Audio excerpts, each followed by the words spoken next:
Welcome back to BYoungMinistry.com, to another blog and to another podcast. Welcome to those who access the podcast through Apple Podcasts, Rumble, Spotify, and YouTube.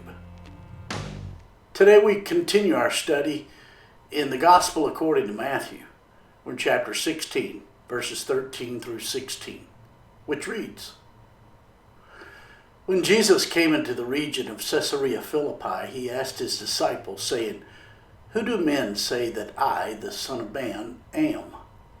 So they said, Some say John the Baptist, some Elijah, and others Jeremiah or one of the prophets. He said to them, But who do you say that I am? Simon Peter answered and said, You are the Christ, the Son of the living God. That's Matthew chapter 16. Verses 13 through 16. Today we return to our study of Matthew chapter 16, where the Lord Jesus has just dealt with the deceptive attack that came from the religious leaders from Jerusalem. They came due to the fact that the Lord Jesus' popularity was rising so quickly that they were threatened by it. So they traveled 95 miles from Jerusalem to Galilee in order to try to find a way to discredit the Lord in the eyes of the people. Although the Jewish religious leaders continuously tried to discredit the Lord Jesus, they were never successful.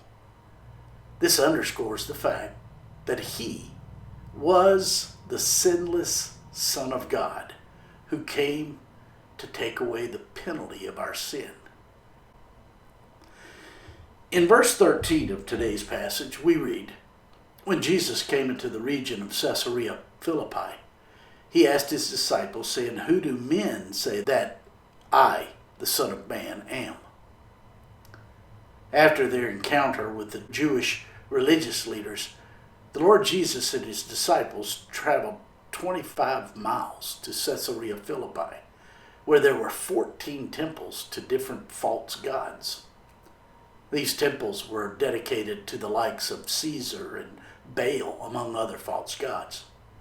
There was even a temple dedicated to the god Pan, a false Greek god who was half man and half goat. Pan played a little flute called a pan flute. All of the dedicated temples reflect the fact that Caesarea Philippi, which stood in a lush area near the foot of Mount Hermon, was a city dominated by pagan worship and immorality.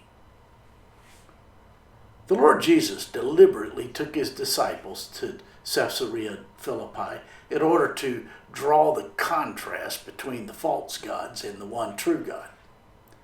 It was in that context that the Lord Jesus asked the disciples the most important question that we could ever entertain. Who do men say that I, the Son of Man, am?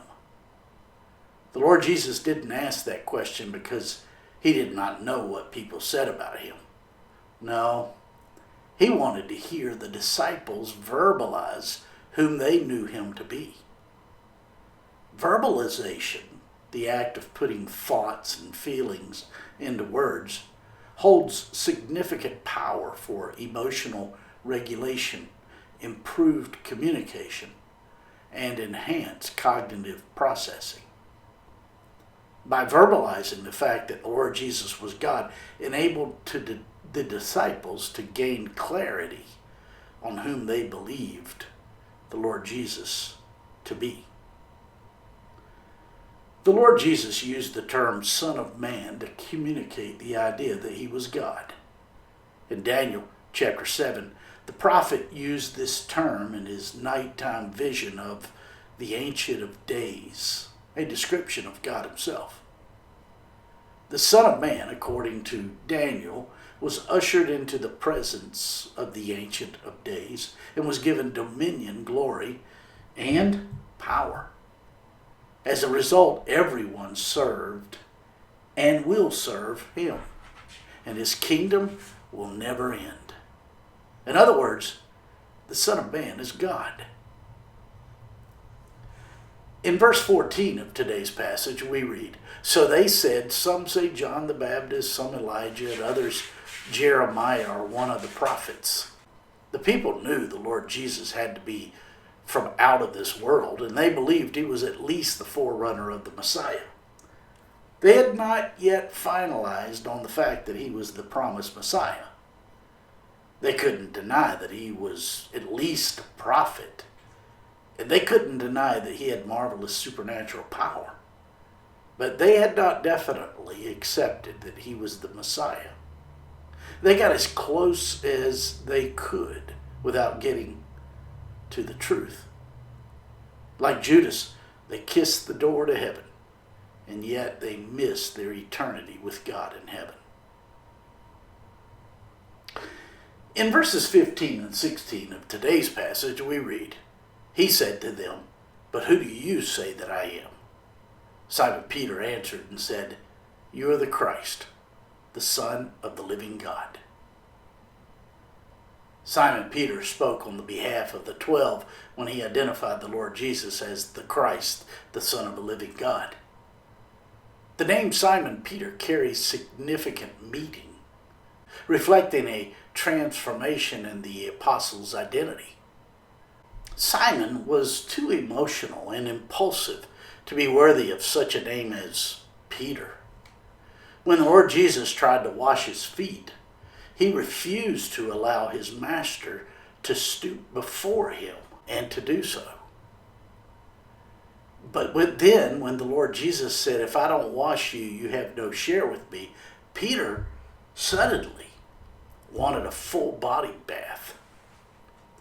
When soldiers came to arrest the Lord Jesus, Simon drew his sword and cut off the ear of Malchus, the servant of the high priest.